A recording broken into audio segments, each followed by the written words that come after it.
Welcome to the Southern Ground Vlog. Today we're going to talk about self-filming. I'm going to give you guys a quick rundown of my camera setup and how it works for me. So if you're interested in self-filming your hunts, this is the video you need to check out. Stay tuned. Alright, so first and foremost, I want to talk about my main hunting camera, and that is this Sony A6300. So this Handycam style camera is what I personally like as my main hunting camera. If you're new to self-filming, I would highly recommend something like this as your first camera. So the two main reasons why I bought this camera were because it had 4K, it shot in 4K, which I really wanted, and it had image stabilization built in that was pretty awesome. Some creators don't like 4K because it takes up a lot of space on your memory card. I like to film in 4K because in the heat of the moment, when a deer is coming out, when I'm seeing a deer, maybe I'm about to shoot a deer, I don't want to have to be fiddling around, especially self-filming with my zoom. With 4K, what I can do is I can zoom in post-production and not lose a whole lot of quality in the footage. So here's an example of that. And here's the actual footage that I got without zooming in post-production. And this is what you saw when I released the video on YouTube.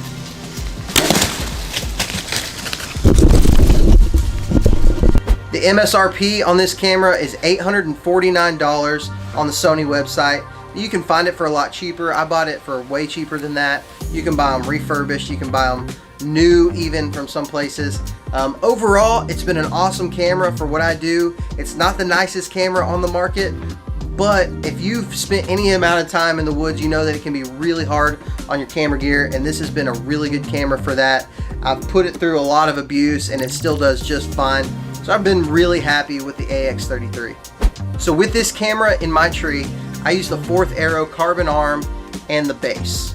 This is the older version of the carbon arm. The new one actually has square tubing, and this one has round tubing on the actual arm. But there's a lot of camera arms on the market, but this one at the moment is the only one that you can buy with the amount of adjustability that you need in a tree. I will say the base is extremely bulky, but that's the sacrifice I make for the maneuverability of this system. You can buy the new version of this arm from 4th Arrow directly for about $230. So another thing you want to buy with this is a good fluid head. I use this one from Manfrotto. It's the MVH 400 AHUS. It's about $99 on Amazon, brand new. There's a lot of these on the market. I like Manfrotto because it's a reputable company. It's a good fluid head. It's super light. This one is about the smallest one that you can find. It's 99 bucks. It's not necessary. You don't have to have it, but it is something that's really awesome. When you're in the tree, it makes your footage look super smooth, look really good. So this video really wouldn't be complete if I didn't also include the GoPro. Now I have two different kinds of GoPro. I use the GoPro Hero 5 Black, and I also use the GoPro Session. Now, both of these have their different views, but it's really the camera that I take out every single time I'm in the outdoors, whether it's vlogging like this. I also use it for a second angle camera on my hunting trips like this. And the GoPro is really my main camera when I'm on the water fishing. And that's mostly because it's waterproof and I really like the way that it looks while in a fishing scenario. But to keep this video simple and to the point, I'm going to show you guys how I use the GoPro on my hunts. I'm going to show you some of the things that I really like about it, and also some of the things that maybe I don't like nearly as much for a hunting scenario. So I use both the GoPro Hero 5 and the GoPro Session. The Hero 5 is mostly used for walking or paddling to my setup. GoPro started offering different views, so you can now get rid of the classic GoPro fisheye look by selecting linear view, and I found that this basically looks like you're filming with a regular camera. The Session is what I use for like my second angle shots while I'm hunting. I basically use this little clip. This one's called Same Top. There's a lot of them on Amazon that you can buy. I'll link it in the description below. I use this little clip and I clip it to my tether, and it's always on me no matter which way I move, which way I turn. This clip keeps the GoPro always on me. I hook up the GoPro to an external battery like this and set it to looping mode, and it's ready to go. Simply put, looping video enables continuous video recording and it overwrites the beginning of your video to allow for new footage to be captured, which can conserve space on your micro SD card while you're using it in the woods. Basically, you can keep your camera running the whole time and it only captures the moments that you want it to capture. You don't have to go through hours and hours of footage just to find the shot that you're looking for. The biggest negative with the GoPro has always been the built-in microphone. They just really suck. They're not very good and the quality is terrible. It sounds like you're underwater the whole time, and I just really have not been a fan. Now with this second angle GoPro, I don't use any audio for it, so I just keep it just like it is and use audio from my main camera and just use this to kind of overlay on top of other video footage. Now for my GoPro Hero 5, I use this setup. You can use, I have a selfie stick hooked up right now, and that's pretty much just because my tripod broke and I've got to get a new one.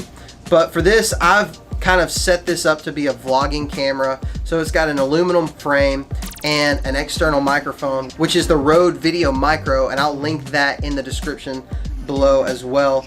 And the most important piece of this is this GoPro audio adapter. It's huge and it's bulky and I don't like it, but it is necessary. And I pretty much just use this camera for walking into the woods or paddling into my spot. I use it a lot just for vlogging, so scouting videos and anything like that, I'll use this GoPro camera and I'll set it to linear view and it works just fine.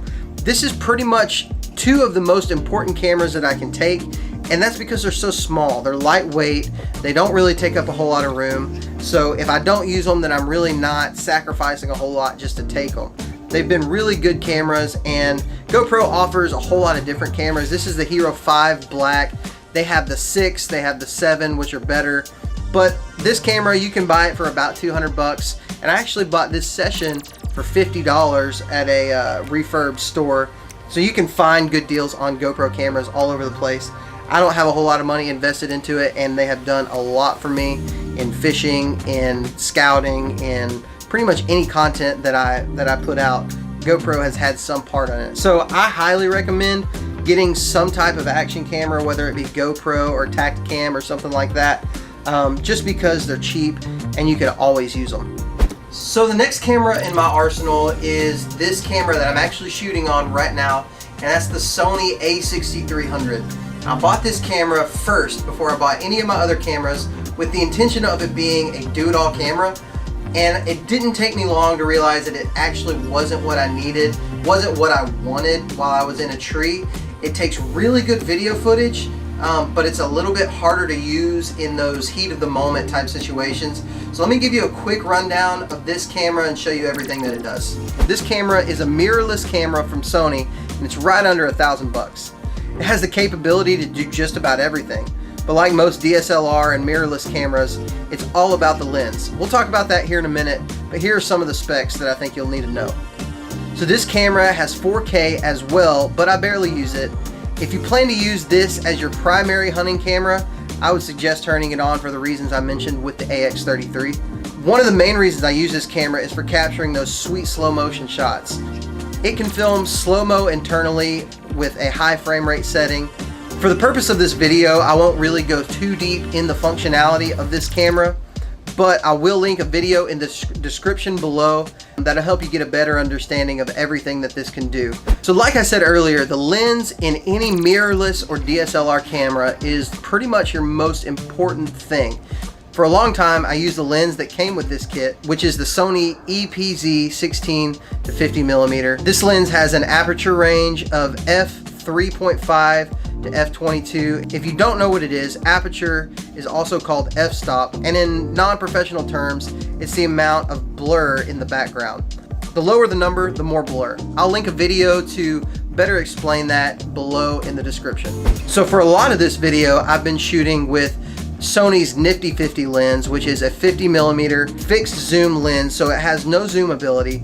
However, it does have great autofocus, and the aperture range is f1.8 to f22. Remember what I said, the lower the number, the more blur. The one negative thing about this camera is that it doesn't have a flip out LCD screen like many cameras of this type. It does tilt up and down, but that doesn't help a whole lot if I'm trying to film a video like this one where I can't really keep tabs on what's going on the screen. I've been super happy with this camera, but if I'm being honest, it's really not the most important camera in my arsenal. It does a lot of cool stuff. I'm glad I have it. I'm not gonna get rid of it. But if you are looking to get into self-filming on a budget, it's probably not the most important thing that you can buy. It's gonna give you sweet shots, but it's also more money. So if you're in the market for a new self-filming setup, maybe this one isn't one that you'd necessarily need. And lastly, the drone. Now, I'm not gonna spend a whole lot of time on the drone because it's not super necessary. However, it does make a really subpar video pretty freaking awesome. I use the DJI Spark, which has been a great piece of equipment for me. Here's a couple of examples of the drone shots that I was able to take this past season. Again, it's not necessary, and I use it the least out of all of my cameras, but when I get a good shot, it's pretty priceless. So that's pretty much it for my whole setup. Now, I'll admit to you, I have a little bit too much stuff, and sometimes it's hard to keep up with all of the SD cards, especially during hunting season. It's hard to keep up with all the footage and things like that, but I really wanted to be able to bring the best quality footage and the best quality videos that I possibly could to this channel. And so I just went a little bit overboard. I bought pretty much anything that I needed or wanted to try to make any video as good as it possibly could be. Now, you don't need all this stuff. You don't need any of this stuff. You can get by with a $200 or $300 camera that you buy on Amazon. But if you want quality, if you want something that's good, if you're gonna put it out there on a professional level, then some of this stuff you're gonna wanna really look into. So I hope this helps you guys out. If you enjoyed the video, please feel free to subscribe. I would love it. I would appreciate it if you did. You can tell I am kind of in a hodgepodge room right now. I'm in a workshop.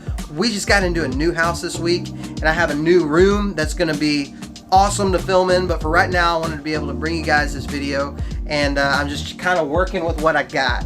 So if you enjoyed it, feel free to subscribe. I would love it if you did. Click the bell so you'll be notified whenever I release another video or one of the other creators on the Sportsman's Nation releases another video. There's some cool stuff coming down the pipe. Hope you guys enjoyed it. We'll talk to you next time.